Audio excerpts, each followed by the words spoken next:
Bismillahirrahmanirrahim. Assalamualaikum warahmatullahi wabarakatuh. Selamat petang kepada tuan-tuan dan puan-puan yang dirahmati Allah Subhanahu wa taala. Alhamdulillahirabbil alamin. Allahumma shalli ala sayyidina Muhammad wa ala alihi sayyidina Muhammad. Rabbi shrah li sadri wa yassir li amri wahlul 'uqdatam min lisani wa yafqahu qawli. Allahumma inni na'udzubika min kulli syarr wa na'udzubika minal jununi wal judhami wa min sayyi'il asqam. Allahumma inna nas'aluka ziyadatan fid din wa barakatan fil umrina wa sihhatan fi jasadina wa sa'atan fi rizqina wa taubatan qabla al-maut wa syahadatan indal maut wa maghfiratan ba'dal maut wa 'afwan indal hisab wa amana minal 'adzab wa nasiban minal jannah warzuqna nazara ila wajhikal karim bi rahmatika ya arhamar rahimin. Alhamdulillah. Apa khabar tuan-tuan dan puan-puan yang dirahmati Allah Subhanahu wa taala? Kita berada di dah makan ke belum semua? Kita berada di rumah, ada yang berada di rumah, ada yang berada di pejabat, ada yang sedang berehat. InsyaAllah hari ini saya akan bawakan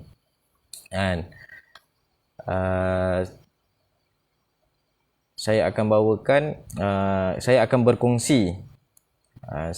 berkongsi lagi tajuk yang hari ini bersama saya Hanafi, bersiaran di Facebook Zekmat ataupun Tamas, Facebook Tamas. Hari ini saya akan kongsikan satu buah juga, buah yang disukai, antara buah yang disukai oleh Rasulullah sallallahu alaihi wasallam, iaitu buah kurma. Hari ini mungkin ada permasalahan selalunya terjadi kepada pembeli-pembeli kurma. Hari ini saya akan bawa tajuk kurma berulat. Kurma berulat. Macam mana ataupun apa yang perlu kita lakukan apabila kurma itu berulat. Yang kita tahu, dah dinamakan buah lah, bukan saja kurma saja. Buah-buah lain pun kalau kita beli pun kadang-kadang ada juga sebahagiannya yang berulat. Sama juga tepung, sama juga beras, benda-benda yang tidak boleh dielakkan daripada ulat. Hari ini saya akan berkongsi bagaimana cara sekiranya apabila kita beli kurma di kedai-kedai tapi mengandungi di dalam kurma itu ada ulat. Apa perlu kita buat? Okey, hari inilah perkongsian saya pada tengah hari ini, pada petang ni, perkongsian saya. InsyaAllah semoga bermanfaat kepada tuan-tuan dan puan-puan. Bagi yang mendengar pada petang ni, boleh kongsikan kepada rakan-rakan. InsyaAllah Rasulullah sallallahu alaihi wasallam sendiri berkata, "Ballighuni anni walau ayah." Sampaikanlah walau satu ayat. Jadi apa yang bermanfaat, kita rasa benda tu bermanfaat, kita sampaikan.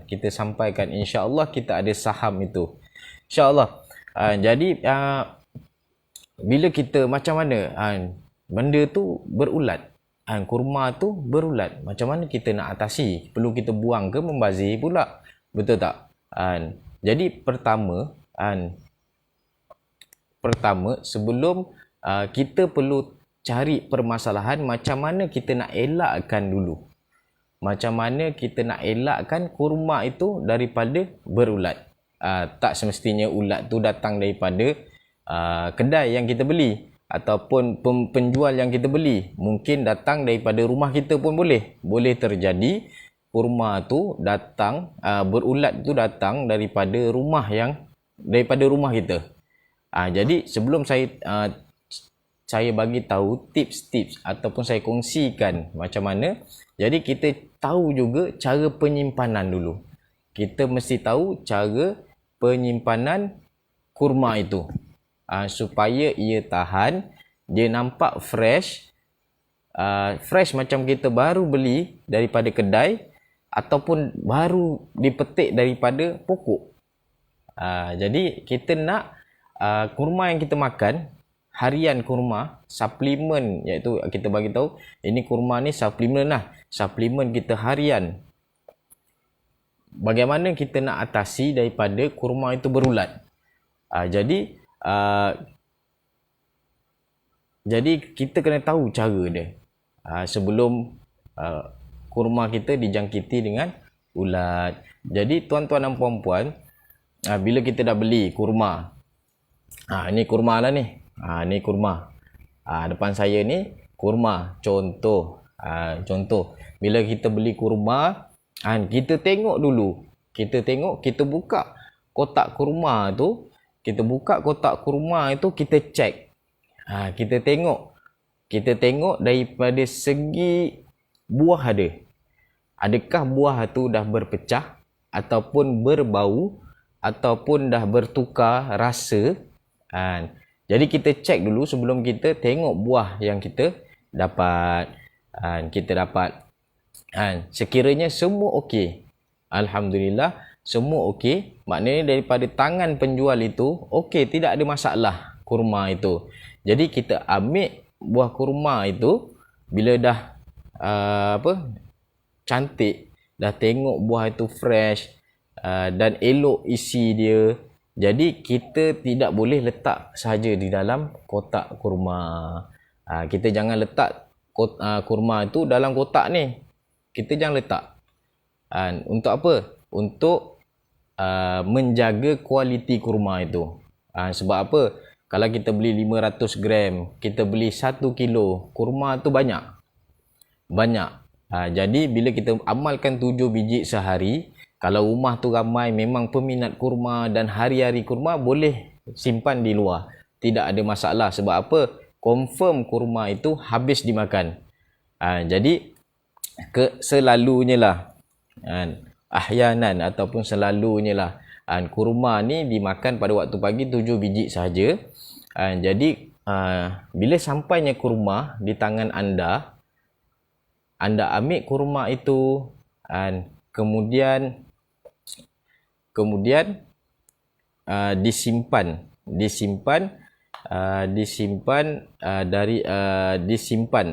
ataupun dicuci dahulu. Boleh juga ada sebahagian orang cuci dulu sebelum disimpan. Ada juga yang tidak cuci kurma itu. Apabila dimakan baru dicuci. Jadi kurma ni ambil satu bekas yang kedap udara, ataupun Tupperware, masukkan kurma-kurma itu di dalam Tupperware, kemudian simpankan di dalam peti sejuk. InsyaAllah apabila kita simpan di dalam peti sejuk ni ada dua, satu beku, satu lagi dia panggil chiller, maknanya tak membekukan. Kalau kita simpan di tempat tidak membekukan tu, insya-Allah kurma kita boleh tahan dalam masa 3 bulan. 3 bulan kurma boleh tahan di chiller. Di peti yang tidak membekukan tu, bila disimpan dengan bekas yang kedap udara, disimpan, insya-Allah akan tahan selama 3 bulan, mungkin lebih. Tapi ada juga yang nak tahan kurma itu bertahun ataupun setahun. Selalunya kurma ni setahun dia punya ketahanan dia boleh pergi setahun ke 2 tahun. Itu apabila kita simpan kurma itu di dalam freezer ataupun tempat beku. Bila kita dah letak dalam bekas, kita simpan dalam freezer, insya-Allah kurma itu akan tahan setahun ataupun lebih. Jadi jangan, tuan-tuan dan puan-puan, jangan risau. Adakah ada yang kata fresh tak lagi bila dah letak dalam tempat sejuk ataupun tempat beku? Jangan risau, jangan gusar. Keaslian kurma itu fresh lagi. Dalam apa tu orang kata, kurma itu akan sentiasa akan fresh lagi bila kita dah keluarkan daripada peti sejuk itu. Peti sejuk, dalam peti sejuk. Jadi kurma ni apabila disimpan di tempat beku, kita kena biarkan dululah di luar sebelum kita nak makan. Sebelum kita nak makan, kurma yang sejuk tu, yang dah dibekukan tu, kita biarkan dahulu di luar. Kemudian bila dah lembut, barulah dimakan. Ada juga cara yang kedua, bila keluarkan daripada peti beku itu, peti beku, kita boleh rendamkan di dalam air suam ataupun air suam lah. Air suam supaya dia cepat lembut. InsyaAllah kesegaran kurma itu masih ada. Itu satu antara perkongsian macam mana cara kita nak menyimpan buah kurma. Buah kurma. Jadi saya tak galakkan bila dapat kurma, kita simpan dalam bekas dia. Saya tak galakkan kita simpan dalam bekas dia. Pastikan bekas tu kedap udara, tak masuk udara. Sebab bekas yang bila sampai kepada pembeli, selalunya bekas dia ada ruang-ruang udara yang boleh masuk apa-apa benda pun. Yang boleh masuk apa benda pun. Sebab apa? Bila kita dah ada kurma ni, bila sampai kat kita, benda ni berplastik. Dia panggil dalam bahasa shrink. Kurma bila sampai, ada yang tak shrink, ada yang shrink. Jadi bila sampai, dia berplastik. Maksudnya tidak ada masuk udara dalam kurma ni. Jadi segala kuman, segala kutu-kutu apa pun tidak boleh masuk. Jadi disimpankan di dalam bekas yang kedap udara. Jadi itulah perkongsian saya apabila macam mana cara kita nak simpan buah kurma. Ada pertanyaan. Ini kita masuk dalam tajuk. Ada pertanyaan, macam mana kalau kurma tu dah berulat?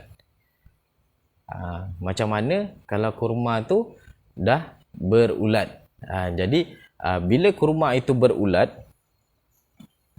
bila kurma itu dah berulat, selalunya kurma tu ada kutu ataupun ulat kutu di dalam buah kurma tu. Selalunya bila kita tengok was-was ke atas kurma tu, kita kopek kurma tu, kemudian kita buang ulat-ulat yang ada di dalam kurma itu. Kurma itu jadi kita buang.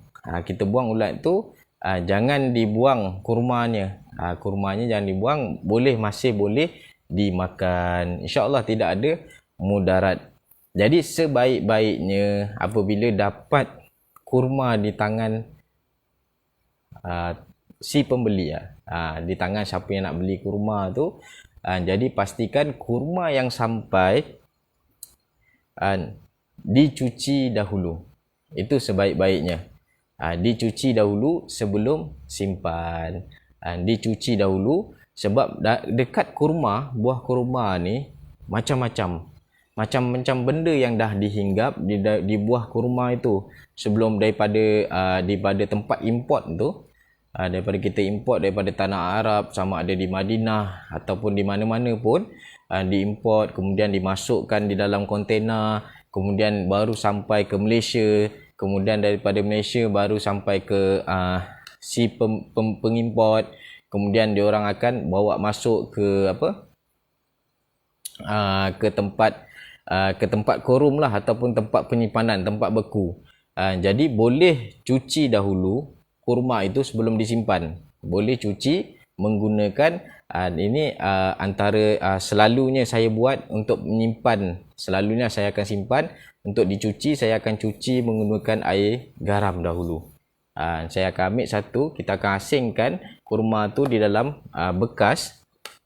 Kita asingkan di dalam bekas, kemudian kita letakkan garam, kemudian kita letakkan air. Kita letak air, kemudian kita akan cucikan kurma tu dengan air garam. Kemudian kita keringkan kurma itu. Kemudian kita letakkan di dalam bekas yang kedap udara. kedap udara, barulah kita simpan di dalam peti sejuk. InsyaAllah semoga tips ni dapat kita amalkan. Kurma dengan keadaan kurma itu baik, kurma itu fresh, sebab kita nak rasa macam mana rasa kurma itu sendiri. Jadi cuci dahulu, tidak ada masalah. Cuci dahulu. Sebab ada dalam hadis dia sebut atiyan nabi bitamar. Ada di dalam hadis daripada Allahumma shalli ala sayyidina Muhammad, daripada Anas bin Malik radhiyallahu anhu yang berkata, atin nabi bitamar atik faja'ala yufattishuhu yakhruju susa minhu. Telah datang kepada Nabi SAW sebiji kurma ataupun kurma yang tidak elok. Dalam wajah kurma tu Rasulullah SAW lihat tidak elok. Maknanya kurma tu yang dah lama, kurma yang dah lama. Kemudian Rasulullah SAW mengopek ataupun mengopek kurma tu dan mengeluarkan susa minhu. Susa ni kutu daripada kurma itu. Kemudian barulah Rasulullah SAW makan.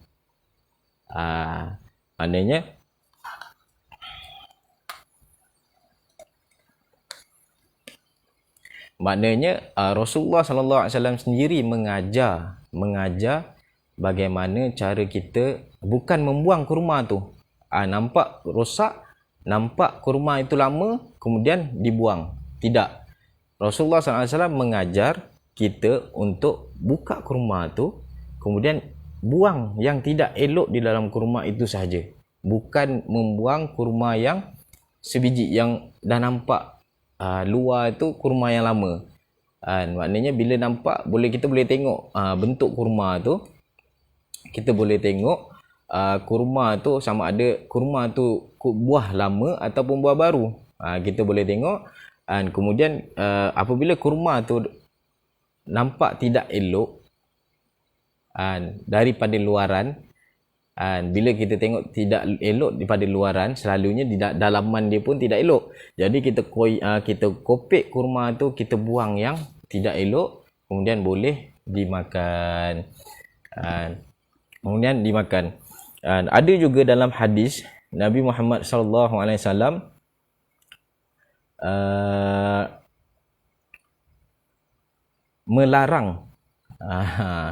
melarang daripada membuka buah kurma itu. Tapi ulama hadis berpendapat kurma yang datang itu adalah kurma dalam bentuk yang baik, yang elok. Jadi Rasulullah SAW melarang untuk kita membuka. Itu antara satu adab kepada yang memberi. Kepada yang memberi juga satu adab. Jadi tidak ada masalah. Sebab apa? Dalam hukum fiqah, kalau kita ambil pula dalam hukum fiqah, kalau kita ambil juga dalam hukum fiqah, ulat yang datang daripada buah itu boleh dimakan. Tidak ada masalah. Boleh dimakan. Maknanya kutu yang datang macam daripada beras. Beras tu kan selalunya kita akan perasan kutu-kutu warna hitam. Ada juga di kurma pun ada kutu. Jadi diboleh halal untuk kita makan binatang yang datang daripada, yang lahir daripada buah itu sendiri. Dibolehkan. Tapi dari segi hukum binatang itu memang najis. Dari segi hukum, binatang yang mati itu adalah najis kecuali belalang. Tapi apabila binatang itu dah ada di dalam buah itu sendiri, buah itu sendiri, memang datang daripada buah itu sendiri dan susah, rumit untuk kita asingkan. Jadi apabila kita termakan binatang itu, halal, tidak datang haram. Tidak datang haram, hukumnya boleh, tidak ada masalah, kecuali kecuali apa? Kecuali bila kita dah asingkan kutu-kutu tu daripada buah itu. Misalan kita beras tu, memang binatang tu memang asal daripada beras. Kutu tu memang datang daripada beras, lahir pun daripada beras. Jadi kita asingkan.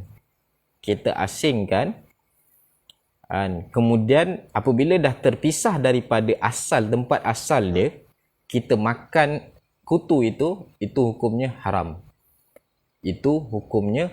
Kalau kita dah pisahkan. Kalau kita dah pisahkan daripada tempat asal, memang dia lahir daripada tempat itu, maka hukumnya haram. Kalau dah termakan, dah tak boleh nak asing dah terlalu banyak, tak boleh nak asing kan. Kalau kita dah termakan sekali dengan buah itu ataupun dengan beras tu, kita dah campur beras, dah masak nasi, termakan kutu daripada beras tu, dibolehkan, tidak ada masalah. Tapi hukum asal, semua haiwan itu adalah najis. Hukum asal, semua haiwan itu adalah najis kecuali belalang. Jadi hukum makan dia adalah halal. Hukum binatang itu najis, tapi hukum makan itu adalah haram. Hukum makan itu adalah halal kecuali dipisahkan. Ataupun kita ambil kutu tu daripada luar. Kita letak dekat buah kurma tu. Kita makan sekali dengan kutu tu. Itu hukum dia haram. Kalau kutu tu dah bersama buah kurma tu, dah memang beranak pinak dalam tu, kita termakan, hukumnya halal.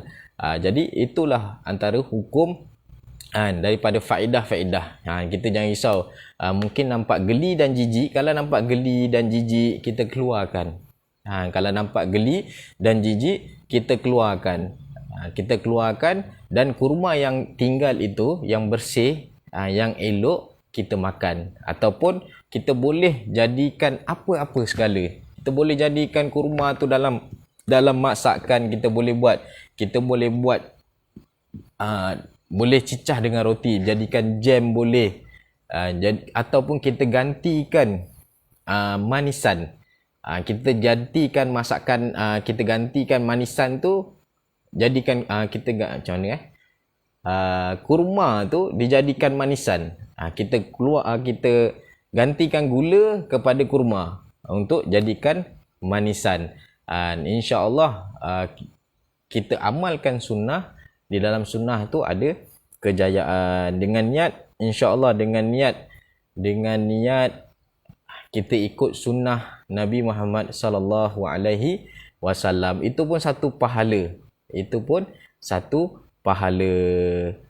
Boleh kalau ada penonton, tuan-tuan dan puan-puan yang dari rahmati Allah Subhanahu wa taala, ada kejadian pernah berlaku beli kurma rosak. Jadi antara satu, sebelum kita nak membeli kurma tu, kita lihat keadaan kurma tu. Kita lihat keadaan luaran kurma itu.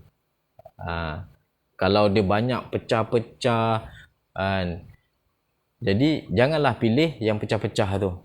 Kita ambil lah yang masih berbentuk elok. InsyaAllah bila di luar elok, insyaAllah di dalam pun elok. Jadi sebelum makan kurma itu, kalau kurma tu masih tidak kita rasa was-was, maka makan terus. Tidak perlu dikopek. Kalau kurma tu rasa dah lama benda tu, jadi sebaik-baiknya kita kopek dahulu untuk lihat di dalamnya. Tapi kalau kita makan terus, kalau termasuk sekali kutu kurma itu, halal, tidak jadi hukum haram. Jadi untuk tahan lama kurma, sebab kita punya sebab makan kurma ni dia macam buah-buah yang lain juga. Dia macam buah-buah yang lain juga kurma ni. Macam kita simpan buah mangga, buah dan sebagainya di dalam peti ais, dia rasa tahanan tu lebih bertahan. Tapi kurma ni kalau nak rasa tahan lagi, simpanlah di bekas yang kedap udara, di kedap udara. Kemudian simpanlah di dalam peti ais ataupun beku. Bila berada di tempat beku, insya-Allah dia boleh tahan selama setahun. InsyaAllah selama setahun. Jadi itulah perkongsian saya pada hari ini.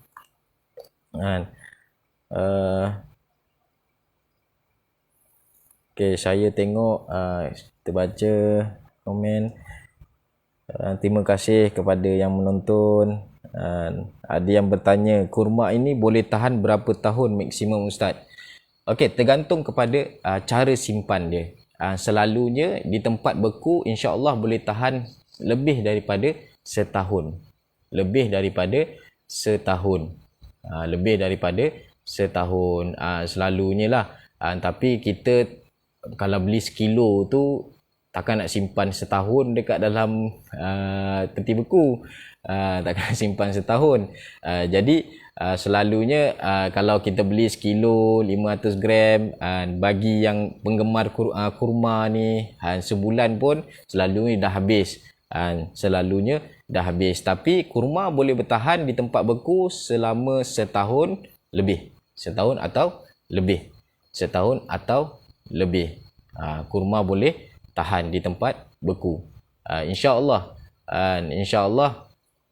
Kurma ni kalau rosak pun, kalau kita makan, kita buka rosak pun, kita buang yang rosak tu ataupun kutu. Kecuali kalau kurma tu dah mendatangkan bau. Mendatangkan bau. Kalau kurma yang dah mendatangkan bau ni selalunya terjadi kepada kurma yang basah. Selalunya kalau ikut pengalaman saya ni, kurma yang selalunya berbau ni, kalau pernah dengar rutop. Rutop, siapa pernah makan rutop? Selalunya kalau kita tengok dekat Madinah, dia akan keluarkan rutop yang yang dah beku, diorang simpan beku tu. Rutop. Selalunya rutop ni cepat rosak. Rutop ataupun sukari, kurma sukari. Kalau perasan, sebab apa? Kurma yang cepat rosak ni sebab dia dah bercampur dengan benda yang lain. Dengan mencampur benda lain sebab dia dah letak campuran gula ataupun manisan yang lain lah. Jadi benda ni bila dah sampai bau, selalunya rutop lah. Rutop ni ataupun kita panggil kurma sejuk. Kurma sejuk selalunya popular lah waktu bulan puasa tu, kurma sejuk. Kalau kita letak di luar, kita terlupa letak di tempat beku, kurma sejuk tu di tempat beku, bila kita letak luar, lama-lama dia akan berbau. Berbau. Jadi bila kurma tu dah berbau, jadi elakkanlah dimakan. Elakkanlah dimakan supaya tidak mudarat pada diri kita. Dalam ayat Quran pun menyebut innallaha yuhibbul tawabin wa yuhibbul mutatahhirin. Wa yuhibbul mutatahhirin. Sesungguhnya Allah mencintai orang yang selalu bertaubat dan Allah mencintai orang yang selalu dalam keadaan yang bersih. Maknanya Allah suka benda yang bersih. Jadi bila kita suka pada benda yang bersih, yang elok, dan makanan kita yang kita makan tu makanan yang elok, yang bersih, yang halal, insya-Allah Allah akan sayang pada kita. Insya-Allah. Itu je ada, itulah daripada perkongsian saya petang ni. Jangan risau, buah kurma ni sangat bagus dan tahan lama, tapi dengan cara-cara penyimpanan dia. Macam mana kita simpan buah kurma tu menjadi elok. Jadi amalkanlah, selalukanlah sebelum kita amalkanlah apa yang saya kongsikan ni, insya-Allah. Saya pun simpan kurma dekat rumah saya pun saya buat macam tu juga. Saya buat macam tu. Kadang-kadang saya cuci juga kurma tu. Sebelum saya makan, saya cuci juga. Tapi ada kadang-kadang orang ni dia was-was terlampau sangat. Dia was-was terlampau sangat kurma, dia cuci pakai air garam. Sebaik-baiknya pakai air garam, dicuci. Kemudian dia keluarkan habuk-habuk yang melekat di kurma itu. Jadi itulah tips daripada saya yang saya kongsikan pada tuan-tuan dan puan-puan yang dirahmati Allah Subhanahu Wa Taala. Semoga Allah Subhanahu Wa Taala berikan kita kesihatan yang baik apabila kita mengamalkan sunnah Nabi sallallahu alaihi wasallam, sunnah makanan yang mana makanan yang Rasulullah sallallahu alaihi wasallam makan dan sebarkan. Rasulullah sallallahu alaihi wasallam menyuruh sahabat-sahabat dia amalkan juga. Berikan manfaat kepada sahabat-sahabat. Kita yang tahu tentang buah ini pun kita kongsikan kepada sahabat-sahabat kita. InsyaAllah semoga Allah berikan kita kesihatan tubuh badan kita, berikan kita nafas yang panjang, berikan kita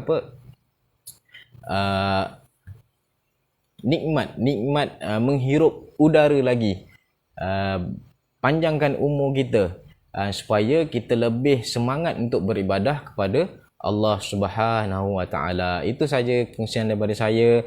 Yang baik datang daripada diri saya sendiri, dan yang buruk datangnya daripada diri saya sendiri. Yang baik itu datang daripada Allah Subhanahu Wa Taala. Itu saja daripada saya. Assalamualaikum warahmatullahi wabarakatuh. Terima kasih kepada yang menonton, yang dah berkongsi. InsyaAllah pahala semua datang terus kepada anda. InsyaAllah.